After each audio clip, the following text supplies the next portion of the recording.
नमस्कार, आप देख रहे हैं डेली न्यूज 9। मैं आपके साथ आंचल। आइए चलते हैं आज की खबरों की ओर। Mohammad Babar, secretary Maharashtra tennis ball cricket association, chairman tennis ball cricket federation of India, ये मेरा परिचय है। टेनिस सर आपका परिचय? मैं doctor Salim Farooqui, president tennis ball cricket association of Maharashtra.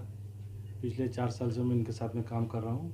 Babar sir secretary है, ये पूरा देखते हैं उसके लिए। Sir, tennis ball cricket association of Maharashtra की ओर से महाराष्ट्र महिला पुरुष टीम की घोषणा की गई है, उनका चयन किया गया है।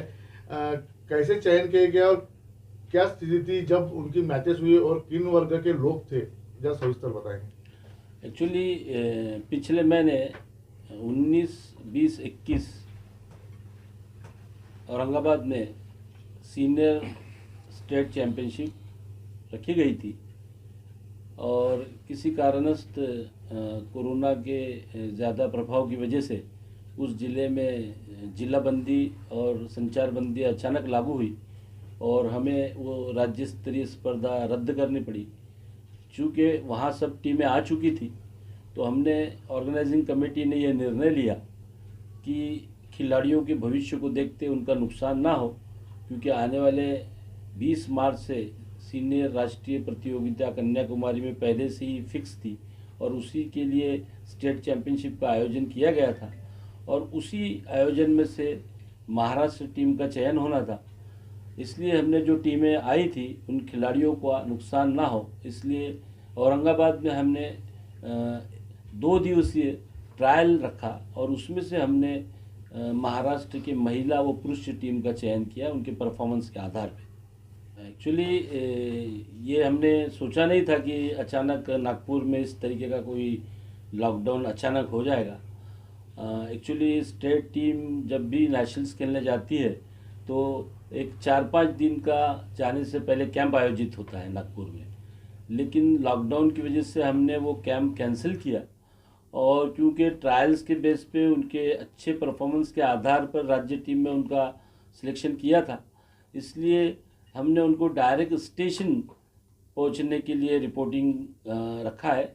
हमारा तमिलनाडु एक्सप्रेस से रिजर्वेशन है और ये जो बच्चे हैं ये सिर्फ नागपुर के ही नहीं हैं, ये पूरे महाराष्ट्र के बच्चे हैं, जिसमें सांगली के 3 प्लेयर हैं, मुंबई के 2 प्लेयर हैं, उसके बाद में कोल्हापुर के 2 प्लेयर हैं।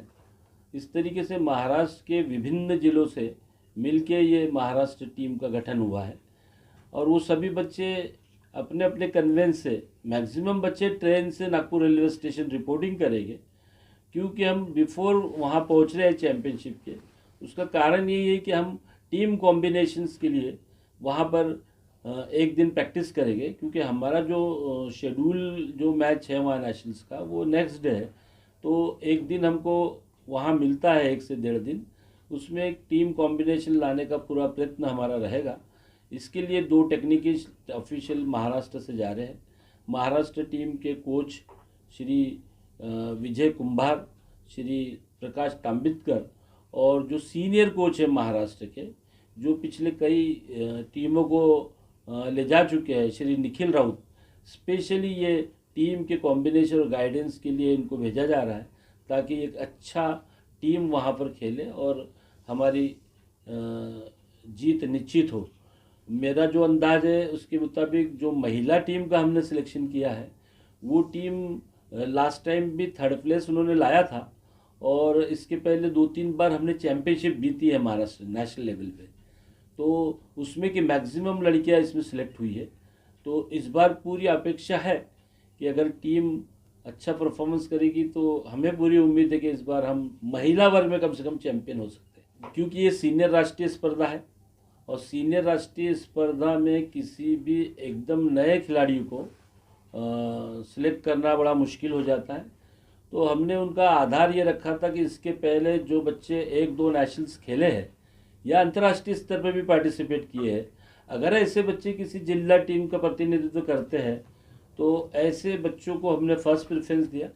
सेकंड प्रेफरेंस हमने दिया कि अगर कोई सीनियर प्लेयर भी है लेकिन अगर करंट में कोई प्लेयर बहुत अच्छा परफॉर्मेंस दे रहा है तो उसके आधार पे भी हमने उसका सिलेक्शन किया और हम उनको स्टेट एसोसिएशन की तरफ से पूरा किट प्रोवाइड कर रहे हैं। ट्रैक सूट है, टी शर्ट्स है और उनके भोजन की व्यवस्था है, टिकट की व्यवस्था है, तमाम सुविधाएं के साथ टीम यहाँ से जा रही है। उसके साथ साथ गर्ल्स में किसी तरीके का कोई प्रॉब्लम ना हो इसलिए एक लेडीज़ टीचर साथ में जा रही है।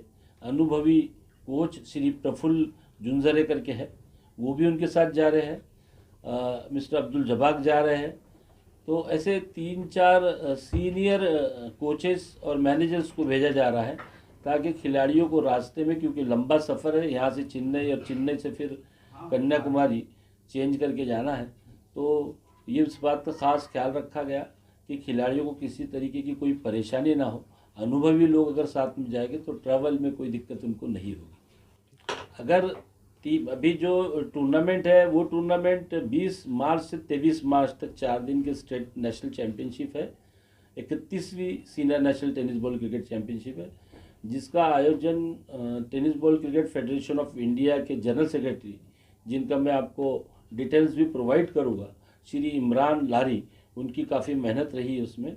और उससे ज़्यादा अगर इसको शेयर ये जाता है इस खेल को आगे बढ़ाने के लिए, तो मिस्टर डॉक्टर अभिनव तिवारी जी को जाता है, जो इस पूरे इंडिया फेडरेशन के प्रेसिडेंट है।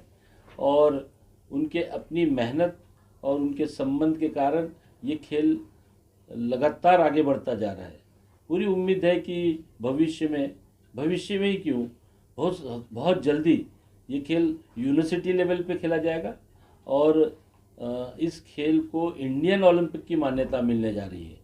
मैं ख़ास बात आपको बताऊंगा, ये खेल जो है ये खेलो इंडिया में समाविष्ट हो चुका है, एक भारत श्रेष्ठ भारत में समाविष्ट हो चुका है।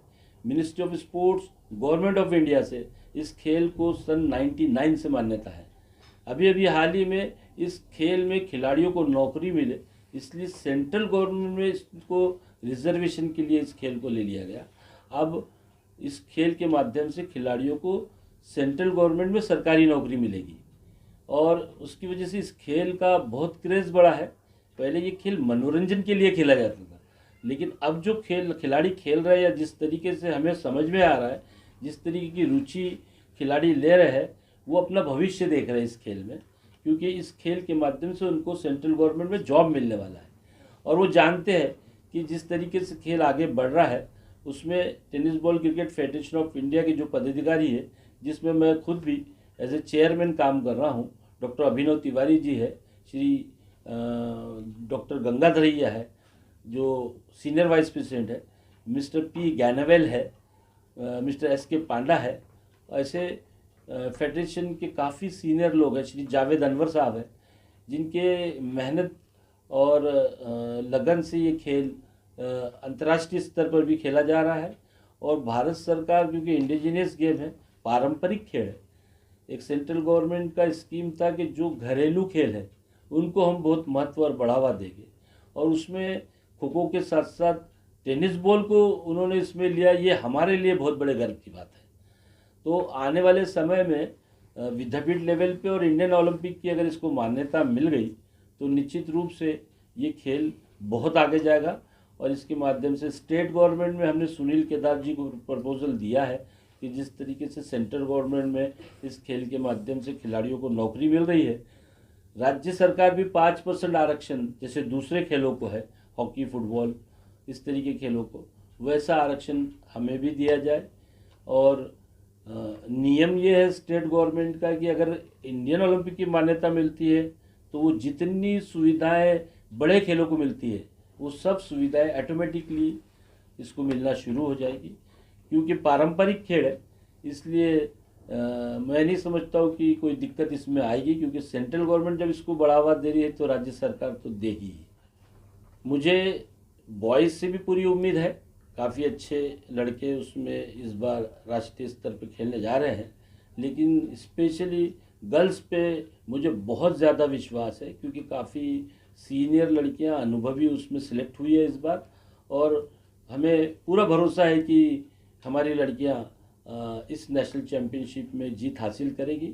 अगर ये लड़कियां जीत हासिल करती है तो हम रेलवे स्टेशन से अगर लॉकडाउन ख़त्म हो गया, क्योंकि 25 को ये लोग वापस लौटेंगे, तो एक भव्य आयोजन इनके सत्कार करेंगे हम। एक भव्य आयोजन इनके सम्मान में किया जाएगा, इनको सत्कार किया जाएगा, जिसके लिए जो हमारे मार्गदर्शक है श्री सलील भाऊ देशमुख जी, उनका भी सहयोग हमें प्राप्त है। हम उनसे भी मदद लेंगे। श्री विकास ठाकरे जी जो हमारे मार्गदर्शक है और हमारे डिस्ट्रिक्ट एसोसिएशन में महत्वपूर्ण पद पे है, ऐसे लोगों के माध्यम से उनको इनवाइट करके एक सेलिब्रिटीज़ के हाथ से अगर खिलाड़ियों का सम्मान लेंगे तो निश्चित रूप से खिलाड़ियों का हौसला बढ़ेगा। वैसे ये संदेश देना चाहता हूँ कि ये जो सीनियर टेनिस बॉल की प्रतियोगिता हो रही है, उसमें जैसा सर ने बताया कि लड़कियों का ज़रा ज़्यादा ही महत्व है, उसमें टीम अच्छी है, लेकिन मैं इसे अपेक्षा करता हूँ कि बॉयज़ और गर्ल्स दोनों भी अच्छा प्रदर्शन करेंगे और महाराष्ट्र का नाम रोशन करेंगे।